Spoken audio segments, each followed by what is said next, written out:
2026 ಜನವರಿಯಲ್ಲಿ ನಡೆದಂತ 400 ಪಶು ವೈದ್ಯಾಧಿಕಾರಿಗಳ ನೇಮಕಾತಿಯಲ್ಲಿ ಅಕ್ರಮ ನಡೆದಿದೆ ಅನ್ನುವಂತ ಆರೋಪ ಹೊಸ ಸಂಚಲನವನ್ನ ಸೃಷ್ಟಿ ಮಾಡಿದೆ. ಈ ಹಿನ್ನೆಲೆಯಲ್ಲಿ ಕೆಪಿಎಸ್ಸಿ ಮಾಜಿ ಅಧ್ಯಕ್ಷ ಶಿವಶಂಕರಪ್ಪ ಸಾಹುಕಾರ್, ಕೆಪಿಎಸ್ಸಿ ಸದಸ್ಯರು ಹಾಗೂ ಕೆಲ ಅಭ್ಯರ್ಥಿಗಳ ವಿರುದ್ಧ ವಿಧಾನಸೌಧ ಪೊಲೀಸ್ ಠಾಣೆಯಲ್ಲಿ ಎಫ್ಐಆರ್ ಕೂಡ ದಾಖಲಾಗಿದೆ. ಪಶು ವೈದ್ಯಾಧಿಕಾರಿ ಮಂಜುನಾಥ್ ನೀಡಿದಂತ ದೂರಿನ ಆಧಾರದ ಮೇಲೆ ಸಂಬಂಧಿಕರಿಗೆ ಹಾಗೂ ಹಣ ನೀಡಿದವರಿಗೆ ಹುದ್ದೆ ನೀಡಲಾಗಿದೆ ಅಂತ ಆರೋಪವನ್ನು ಮಾಡಲಾಗಿದೆ.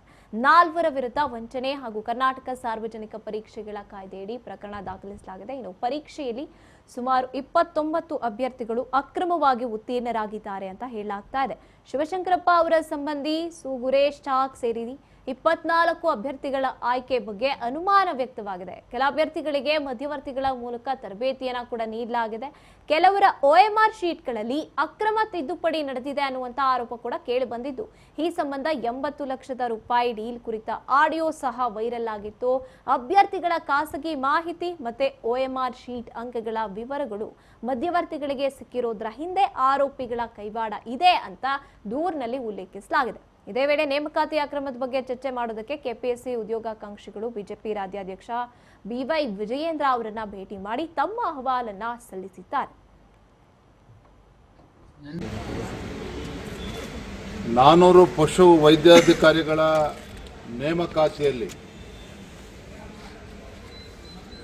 ಸಾಕಷ್ಟು ಭ್ರಷ್ಟಾಚಾರ ಆಗಿದೆ ಅನ್ನೋದು ಚರ್ಚೆ ಆಗ್ತಾ ಇದೆ. ತಮಗೂ ತಿಳಿದಿದೆ, ಇತ್ತೀಚೆಗೆ ಒಂದು ಆಡಿಯೋ ಲೀಕ್ ಕೂಡ ಆಗಿದೆ. ಯಾವ ರೀತಿ ಕೆಲವು ದಲ್ಲಾಳಿಗಳು, ಬ್ರೋಕರ್ಸ್ ಕೆಪಿಎಸ್ಸಿ ಜೊತೆಯಲ್ಲಿ ಸದಸ್ಯಗಳ ಜೊತೆ ಸೇರಿಕೊಂಡು ಅಥವಾ ವ್ಯವಸ್ಥೆ ಜೊತೆಯಲ್ಲಿ ಸೇರಿಕೊಂಡು ಪರೀಕ್ಷೆನ ಬರೆದು ಶಾರ್ಟ್ ಲಿಸ್ಟ್ ಆಗಿರ್ತಕ್ಕಂಥ ಪರೀಕ್ಷಾರ್ಥಿಗಳನ್ನು ನೇರವಾಗಿ ಸಂಪರ್ಕ ಮಾಡಿ, ನಿಮಗೆ ಇಷ್ಟು ಮಾರ್ಕ್ಸ್ಗಳು ಬಂದಿದ್ದಾವೆ, ಸಹಕಾರ ಕೊಟ್ಟರೆ 80 ಲಕ್ಷ ಹಣ ಕೊಟ್ಟರೆ ನಿಮಗಿಷ್ಟು ಮಾರ್ಕ್ಸ್ ಅನ್ನು ನಾವು ಮತ್ತೆ ಹಾಕಿಸ್ತೇವೆ ಇಂಟರ್ವ್ಯೂನಲ್ಲಿ.